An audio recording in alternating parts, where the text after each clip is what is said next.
గ్రామీణ ప్రాంతాలలో నీటి భద్రతను పెంపొందించడానికి, పారిశుద్ధ్య ప్రమాణాలను మెరుగుపరచడానికి కేంద్ర ప్రభుత్వం ఒక కీలకమైన నిర్ణయం తీసుకుంది.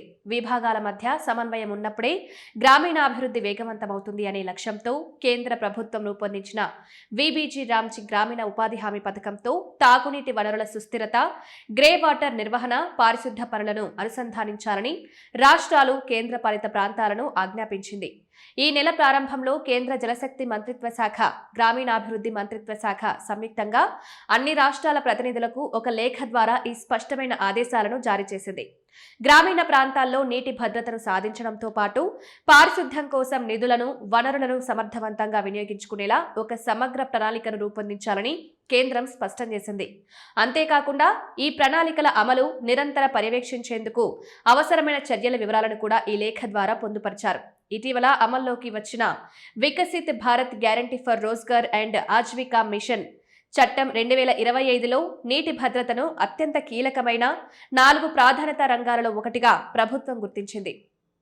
గ్రామాల్లో నీటి కొరత లేకుండా చూడటం, పర్యావరణ పరిరక్షణ సాధించడమే ప్రధాన ధ్యేయంగా ఈ చట్టం పనిచేస్తుందని లేఖలో పునరుద్ఘాటించారు.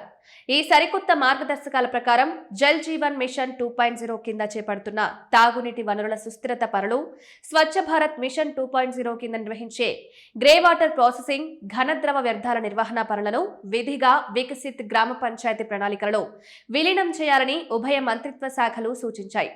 దీనివల్ల వివిధ పథకాల కింద చేసే పనులు ఒకదానికొకటి తోడ్పడుతూ మెరుగైన ఫలితాలనిస్తాయి. అయితే ఈ పనుల అమలు కేవలం కేటాయింపులకే పరిమితం కాకుండా శాస్త్రీయ దృక్పథంతో సాగాలని కేంద్రం నొక్కి చెప్పింది. ప్రతి గ్రామంలో నీటి బడ్జెటింగ్ తయారు చేయడం, స్థానిక నీటి వనరుల లభ్యతను అంచనా వేయడం, సుదీర్ఘ నీటి భద్రతా ప్రణాళికలను రూపొందించడం ద్వారానే ఈ పనుల అమలు ప్రాజెక్టులు జరగాలని సూచించింది.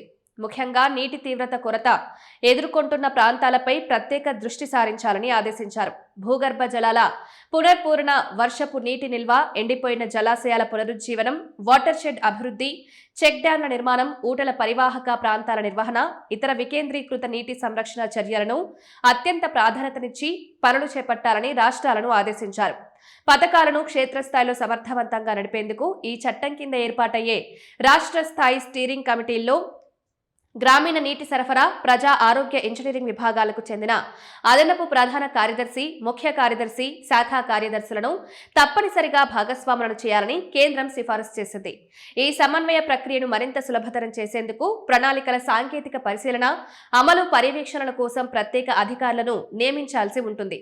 అందుకోసం రాష్ట్ర నీటి పారిశుద్ధ్య మిషన్, గ్రామీణాభివృద్ధి శాఖల నుండి రాష్ట్ర, జిల్లా స్థాయిలలో ప్రత్యేక నోడల్ అధికారులను నామినేట్ చేయాలని రాష్ట్రాలకు సూచించారు. ప్రజాధనం దుర్వినియోగం కాకుండా చూడటానికి, పనుల పునరావృత్తిని నివారించడానికి కూడా తగిన జాగ్రత్తలు తీసుకుంటున్నారు.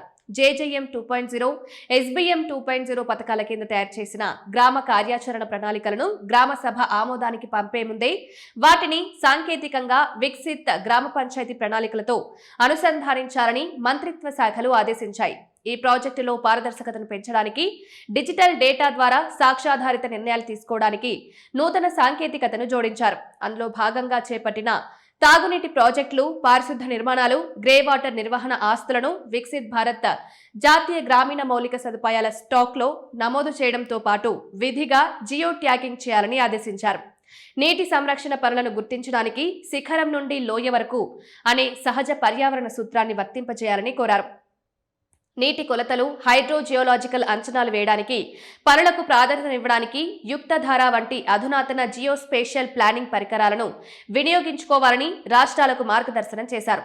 ప్రస్తుతం గ్రామీణ స్థాయిలో జరిగే వీజీపీపీ ప్రణాళికల్లోనే ఈ కొత్త మార్పులను విలీనం చేయడం ద్వారా వీబీజీ రామ్జీ, జేజేఎం 2.0, ఎస్బీఎం 2.0 నిధులు సమిష్టిగా గ్రామీణ నీటి భద్రత, భూగర్భ జలాల పునరుజ్జీవనం, వాతావరణ స్థితిస్థాపకత, ప్రజల జీవనోపాధిని పెంపొందిస్తాయని అధికారులు తెలిపారు.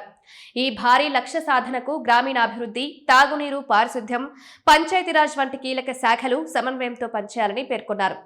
ఈ శాఖాపరమైన సమిష్టి కృషి వల్ల తాగునీటి ఎద్దడి తొలగిపోవడమే కాకుండా గ్రామీణుల జీవన ప్రమాణాలు మెరుగవుతాయి.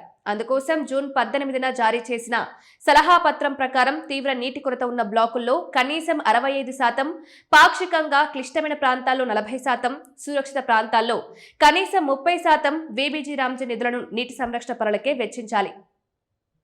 ఢిల్లీ, చండీగఢ్ మినహా అన్ని రాష్ట్రాలు, కేంద్రపాలిత ప్రాంతాల ముఖ్య కార్యదర్శులు, కమిషనర్లకు ఈ ఆదేశాలు జారీ అయ్యాయి.